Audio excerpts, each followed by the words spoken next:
Pemirsa, kita beralih ke kabar lainnya. Polisi menahan dan menetapkan Ketua Yayasan Panti Asuhan Darussalam An-Nur Sudirman dan pengasuh bernama Yusuf sebagai tersangka karena diduga melakukan pelecehan seksual terhadap anak-anak di panti asuhan tersebut.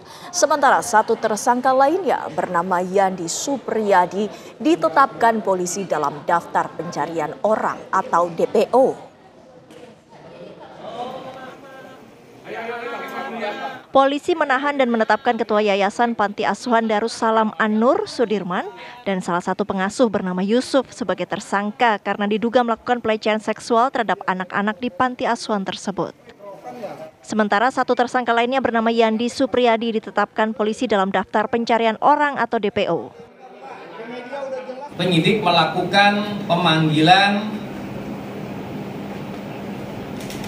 dan penetapan tersangka sebanyak 3 orang, yaitu Saudara Sudirman selaku Ketua Yayasan, kemudian yang kedua adalah Saudara Yusuf Bahtiar, dan yang ketiga Yandi Supriyadi selaku pengasuh di yayasan tersebut. Setelah kita lakukan pemeriksaan, kita lakukan penangkapan dan penahanan terhadap Saudara Sudirman dan Saudara Yusuf Bahtiar. Sedangkan Saudara Yandi Supriyadi, ya, setelah kita lakukan pemanggilan 2 kali yang bersangkutan tidak hadir, akhirnya kita tetapkan, kita masukkan dalam daftar pencarian orang. Menteri Sosial Saifullah Yusuf bersama Komisi Perlindungan Anak Indonesia KPAI meninjau langsung Panti Asuhan Darussalam An-Nur di Tangerang, Banten, merespon adanya kasus pelecehan seksual di lokasi tersebut.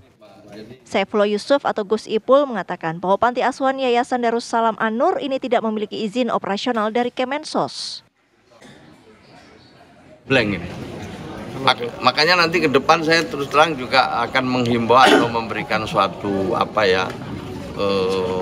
persyaratan gitu dalam rangka mendirikan panti asuhan harus mendapatkan persetujuan dari warga sekitar yang dikonsolidasi oleh RT RW. Jadi mendirikan seperti ini harus mendapat persetujuan. Sampai saat ini polisi menyebut terdata sebanyak 7 orang korban pelecehan seksual yang terdiri dari 4 anak dan 3 dewasa. Sampai saat ini polisi masih membuka posko pengaduan bagi korban pelecehan seksual. Dari Tangerang, Banten, Rusdi Muslim, TV One mengabarkan. Dan berikut adalah profil dari ketiga tersangka dalam kasus pencabulan dan pelecehan seksual anak-anak yatim piatu di panti asuhan di Tangerang.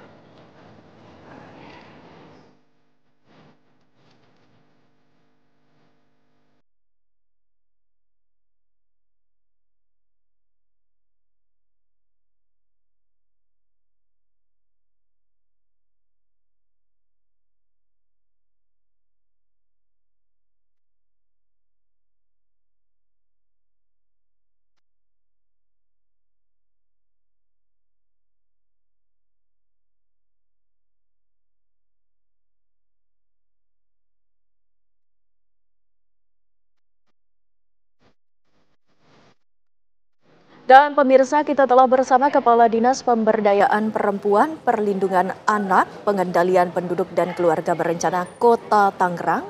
Sudah bersama kami Bapak Tihar. Selamat siang, Bapak Tihar. Selamat siang, Mbak. Ya, Pak Tihar, kami ingin mengkonfirmasi kembali apakah benar Panti Asuhan Darussalam An-Nur ini tidak memiliki izin atau ilegal, Pak Tihar? Baik. Terima kasih. Setelah kami bersama dengan Pak Menteri Sosial kemarin dan beberapa juga dari dinas melakukan monitoring, mendampingi Pak Menteri, dan memang panti tersebut belum memiliki izin atau ilegal. Dan ada yang dimiliki adalah akte pendirian di tahun 2008. Jadi si panti tersebut memang tidak memiliki izin, Mbak. Pak Tihar, kenapa sampai dengan saat ini atau selama ini tidak pernah terpantau, Pak Tihar? Baik, jadi kembali kepada TUSI, tugas pokok dan fungsinya kami dari Dinas DP3AP2KB adalah pelayanan pengaduan. Sementara terkait dengan izin itu ada di dinas sosial, Mbak. Ada di dinas sosial. Kami tusinya tadi kembali kepada melayani terhadap pengaduan masyarakat, terutama pengaduan terhadap anak dan perempuan. Begitu, Mbak. Nah, perkembangan yang terakhir ini ada berapa anak yang menjadi korban, Pak Tihar? Baik, dari 13 anak yang sudah kami evakuasi pada saat malam Jumat di tanggal 3 Oktober, ini ada 12 anak dan memang ada 2 balita yang memang dititipkan. Dan selanjutnya dari 12 anak bertambah lagi 1 anak karena pada saat evakuasi di malam itu si anak tersebut sedang melakukan pengajian di luar pondok. Dan si anak yang 12 sudah kami evakuasi di rumah perlindungan sosial di dinas sosial dengan pemantauan kondisi kesehatan, kemudian psikologis, juga pengamanan, Mbak. Dan kondisinya saat ini alhamdulillah mereka semua dalam kondisi baik, sehat, dan kami sekali lagi memantau 24 jam dari dinas sosial, baik itu terkait dengan masalah kesehatan si anak itu tersendiri, juga kesehatan lingkungannya, Mbak. Untuk anak-anak yang menjadi korban ini, Pak Tihar, bagaimana penanganan anak-anak yang menjadi korban dalam kasus pelecehan seksual ini, Pak Tihar? Baik, kami sudah melakukan koordinasi dengan PPA Polres Metro Tangerang Kota, bahwa penanganan anak ini yang sudah memang terduga menjadi korban yang sebanyak 7 orang, kami melakukan pendalaman pendekatan secara psikologis. Secara psikologis terkait dengan apa yang pernah dialami traumanya. Kami memberikan ke traumanya tadi. Jadi pendekatan-pendekatan kami terus kepada si korban tersebut, Mbak, dengan selalu berkoordinasi dengan dari pihak kepolisian. Kami dari pemerintah Kota Tangerang dalam hal ini dari Dinas DP3AP2KB sangat intens sekali terhadap 7 anak yang sudah menjadi korban. Kami lakukan visum. Kami lakukan visum sebagai pembuktian bahwa mereka adalah benar-benar sebagai korban. Begitu, Mbak. Lantas untuk kedepannya agar hal ini ataupun hal serupa ini tidak terjadi di panti asuhan lainnya, bagaimana antisipasinya, Pak Tihar? Baik, terima kasih, Mbak. Jadi kami dari pemerintah Kota Tangerang maupun dari vertikal dan horizontal, baik itu pengamanan dan lain-lainnya, kami melakukan langkah-langkah promotif dan preventif. Kami dari Dinas DP3AP2KB melakukan langkah promotif, kami melakukan roadshow kepada sekolah-sekolah, yayasan, pesantren, juga lain-lain tempat, melakukan sosialisasi terkait dengan adanya tidak sampai terjadi hal-hal yang ini terjadi di lapangan, Mbak. Begitu, Mbak. Pak Tihar, adakah himbauan khususnya kepada masyarakat agar kita sama-sama melindungi anak-anak agar terhindar dari kasus serupa yang terjadi di panti asuhan ini, Pak Tihar? Baik.